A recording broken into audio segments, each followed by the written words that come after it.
Տաթևիկ Գասպարյան։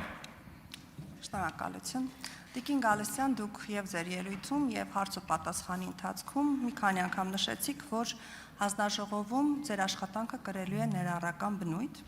սակայն ես բազմիցս ականատես եմ եղել հակառակին եւ դուք ինձ էլ ուղիղ խոսքով ասել եք, որ դուք գործընկերներին ընտրողաբար եք մոտենում ըստ Ղարաբաղի հարցի վերաբերյալ ունեցած իրենց դիրքորոշման։ Հիմա ինձ հետաքրքիր է, թե դուք ինչպես եք պատրաստվում կազմակերպել հանձնաժողովի աշխատանքը ներառականության սկզբունքով, երբ հանձնաժողովի անդամների մեծամասնությունը քաղաքացիական պայմանագիր խմբակցության պատգամավորներ են, որոնք վստահաբար կիսում են իրական Հայաստանի գաղափարախոսությունը եւ ընդունում են Հայաստանի Հանրապետությունը իր միջազգայինորեն ճանաչված 29743 կիլոմետր քառակուսի կիլոմետր տարածքով։ Տիկին Գասպարյան, անկեղծ ասած, դուք ոնց որ թե մեր նախորդ գումարումում մեր հանձնաժողովից չեք, ես ձեր հետ մեկ շատ կարճ փոքր զրույց եմ հիշում, այն էլ որքան հիշում եմ ֆիլհարմոնիկի համերգներից մեկում էր, ճիշտ եմ, հիշում հարևանությամբ նստել էիք։ Ես երբեք ձեզ հետ զրույց չեմ ունեցել, այն էլ կարճ զրույց, որտեղ իմ այսպես ընկերներ եւ այլն ընտրելու մոտեցումները ձեր հետ կիսեի, ես դա չեմ հիշում, բայց սա չի նշանակում, որ բացառում եմ ձեր հետ երկխոսությունը, բայց այնուամենայնիվ մեկ անգամ եւս հաստատեմ, որ մեր քաղաքական ուժի, մեր դաշինքի եւ ձեր քաղաքական մեծամասնության արժեքային համակարգը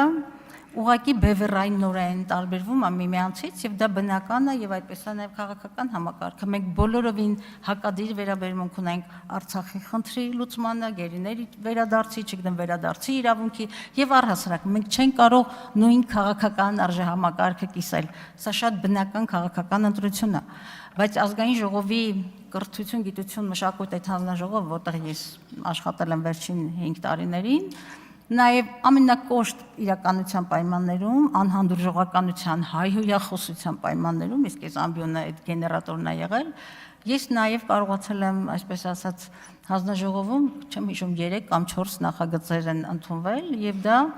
երկխոսության մասին է խոսում, բայց արժեքային, մեր արժեքային բևեռները դա իրողությունն է, որը չենք մերժի, ես իմ անձնական տիրույթում, այո, անձնական տիրույթում ես չեմ կարող իմ անձնական եմ ասում ոչ քաղաքական տիրույթում ես չեմ կարող հաշվի չառնել թե այդ մարդու արժեքային համակարգը ինչպիսին է բնական դա իմ ընտրելու իրավունքն է եւ ինչ վերաբերում է հանձնաժողովի աշխատանքներին մենք պիտի ունենանք օրակարգ քննելի վերաբերելի հանձնաժողովին վերաբերելի հարցեր եւ ինչպես ասում եմ առանցքում պիտի լինի մարդու իրավունքը եւ օրենքի գերակայությունը Արձագանք Տիկին Գալստյան, վստահաբար աներկայորեն մենք չենք էլ կարող լինել նույն արժեքային բևեռում։ Մեր այս կարճ երկխոսությունը եղել է կանանց հետ հանդիպման ժամանակ, միգուցե դուք չեք հիշում, բայց միևնույնն է ձեր պատասխանը ինձ հակառակում չհամոզեց, ես կարծում եմ, որ ձեր գործունեության առանցքում ոչ թե մարդն է, այլ հայդատականությունը այլ պահանջատիրությունը եւ Ղարաբաղի հարցի նկատմամբ ունեցած քաղաքական դիրքորոշումը եւ ես խիստ կասկածում եմ, որ դուք կկարողանաք կազմակերպել հանձնաժողովում աշխատանքը ներառականության սկզբունքով, հաշվի առնելով նաեւ ձեր պատասխանը, որը դուք հնչեցրեցիք։ Տիկին Գասպարյան, իհարկե իմ նկատմամբ վերապահություն ունենալը ձեր անձնական իրավունքն է, ես այդտեղ չեմ կարող խմբագրումներ անել, դուք ունեք այդ իրավունքը, բայց հայ դատականությունը որպես պիտակավորում այստեղ հնչեցնելու հետ բացարձակապես անընդունել են համարում, որովհետև եթե դուք եւ ձեր գործընկերները խորությամբ պատկերացնեիք, թե ինչ է նշանակում հայ դատը, ես չեմ ասում հայ դատականություն, ինչ է նշանակում հայ դատը, եւ հայ դատը իր մեջ հայ ժողովրդի, Հայաստանի պետության եւ հայկականության եւ ներառյալ Սփյուռքի ինչպիսի իրավունքների մի ամբողջ, այսպես ասած, համալիր է դրել իր առջև եւ փորձում է միջազգային քաղաքական հարթակներում լուծել, դուք այդ կոնտեքստով չեք վերաբերի։ Այո, հայ դատը, հայ մարդու իրավունքների, նույնիսկ այն ժամանակ, երբ որ սովետական երկաթյա բարագույրն էր Հայաստանի վրա, հայ դատը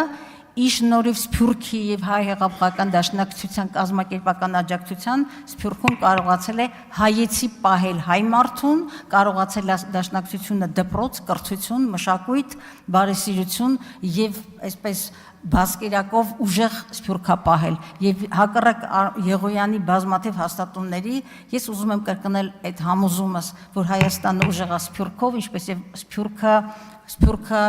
Հայաստանով եւ սրանք անբաժանելի արժեքներ են, բաժանել Սփյուռք Հայաստանից, թողեք ավարտեմ, այս